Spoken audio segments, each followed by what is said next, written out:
Hi, Joss. We still need some data bringing up to speed on the HubSpot. So if you notice in the R&D tax credit, we've got the additional leads HubSpot file here. And you see it's up to Regal link.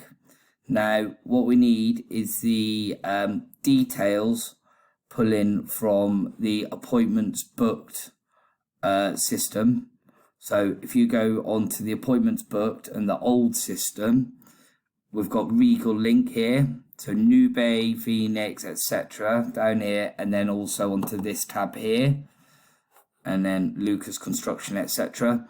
So just pull as much information as you can from here to populate as many columns as you can on here. Okay, and we'll just mark Regal links. That's where we're up to. So anything below that. So from Regal link on here, old system there, down, and then onto the new system, down, as many columns as we can from here onto here. All right, thanks, Joss.